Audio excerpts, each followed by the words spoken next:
Hello everyone, welcome to GGN. Today is Friday, June 29th, 2012, and I'm Darko. This is my website, ggnonline.com.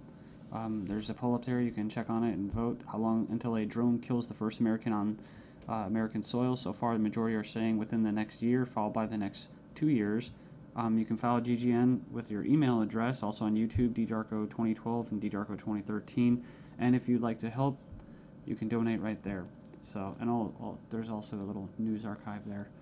So, I'm ready to go here, and we're going to cover the economy. And the biggest news, of course, is Obamacare approved.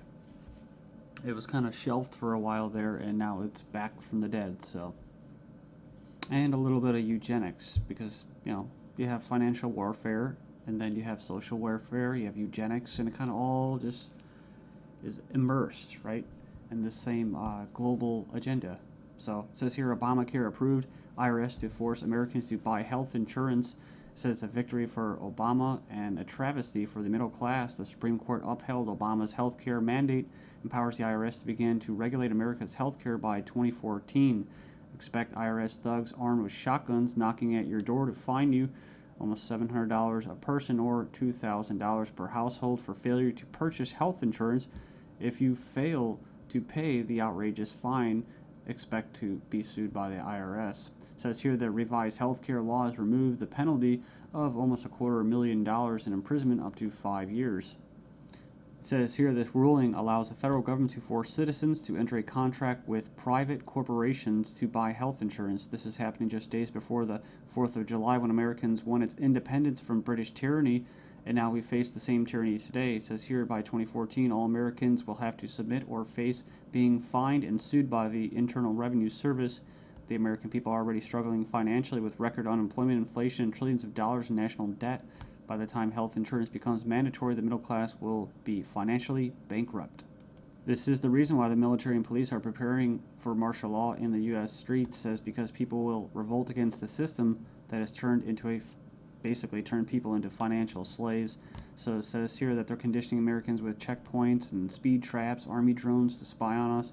We're going to cover all this, rolling out the tanks and putting military goons on residential streets to prepare us for what is to come in the future. It says here the Bilderberg Group discussed in Spain about wanting to level America into a third world impoverished nation where we're all poor under world government dictatorship. It says here soon the Americans' standard of living will drop significantly, and it won't just be the standard of living, it will be their age of death, right? Their basically the average lifespan. It says here services will be cut. We're going to get into that too, death pathway and stuff like that.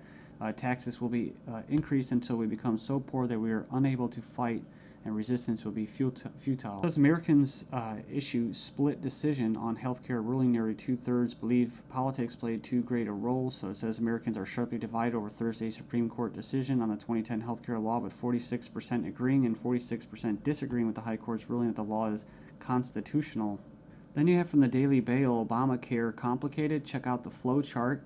And yeah, there's our buddy, the IRS, right there. But it's just a god-awful mess. And you have Secretary of Health and Human Services in the middle. All these different vested interests, all these different bureaucracies. And the biggest invested interest that helped write the bill was the insurance companies. And they're the ones that are going to basically, how could you say, not profit. Well, they will profit, but they're going to get the best advantage from this, right?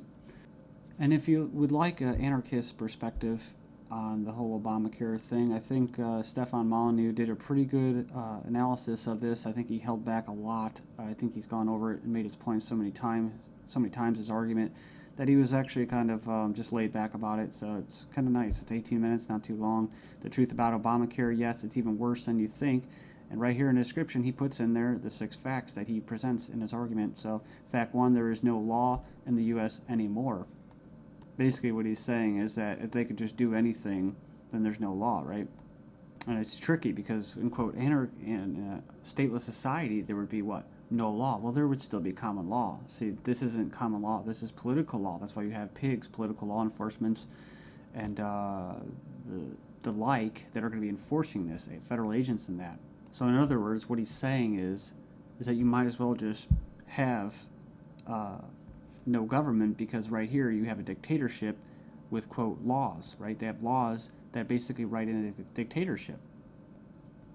So we have here Obamacare is an admission that all previous government health care programs have failed. So, and this is true. I remember the recording, about Nixon and stuff like that, getting people on Medicaid. It doesn't really matter whether it's good or not. And in fact, costs have already doubled from initial estimates, and that's usually how it works. As soon as this gets closer to fruition, oh yeah, some hidden costs. Sorry, guys. Fact 4, 70% plus of healthcare issues result from individual choice.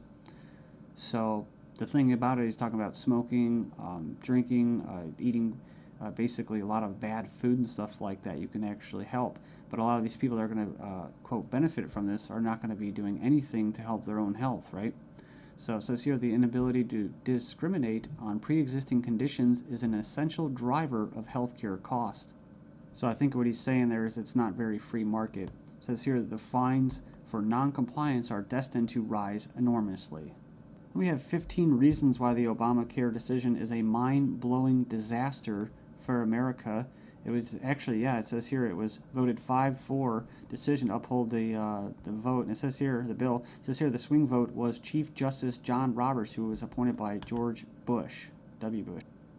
And not that you'd have any confidence in the judicial system as it stands, just based off past history and their track record. It says here, after the vote today, it is hard to have any faith in the U.S. Supreme Court. I guess they're saying because it was quote conservative. According to the Supreme Court, the federal government has the power to force you to buy private goods and services. And it goes on and says here that it's another step away from individual liberty, another step towards a nanny state. I hate that word. But it says here IRS is now going to be given the task of hunting down and penalizing Americans. And it says here, in fact, the Obama administration has given the IRS $500 million extra outside the normal appropriation process to help them enforce the provisions of Obamacare they're in charge of overseeing. It imposes more than 20 new taxes on the American people. And you can click the link there. If you click the title of this article, you can find it and check it out.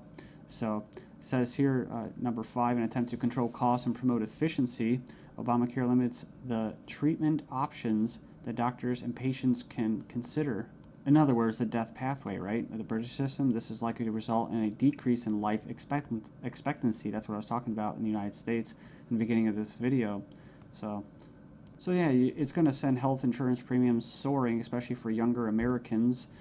And, it's going to crush small businesses, as they say. And number 9, Obamacare is going to make the emerging doctor shortage in America a lot worse. So hundreds of thousands of doctors are leaving the medical profession because of this. It says here it's already forced the cancellation of dozens of doctor-owned hospitals. And it says here that the following is one example from the Alliance Defense Fund. It's an insidious little provision. It says here, did you know that this bill, you'll have to pay for life-saving drugs, but life drugs are free. So 100% free. If this plan were really about health care, it would be the other way around. So yeah, it's like robbing from the future to pay for the living. So and it just turns into a god-awful mess. It's not even just politics. It's generational. 13 reasons why the revolution might start with Obamacare. Go in there and check that out. I'll just name a few, and you can hopefully go in there and check it out. It says here that's a direct tax, which is unconstitutional under Article 1, Section 9. And you can go in there and read that. It says here it violates states' rights since federal government does not have the constitutional authority to take over health care as stated in the 10th Amendment outlined in the Bill of Rights.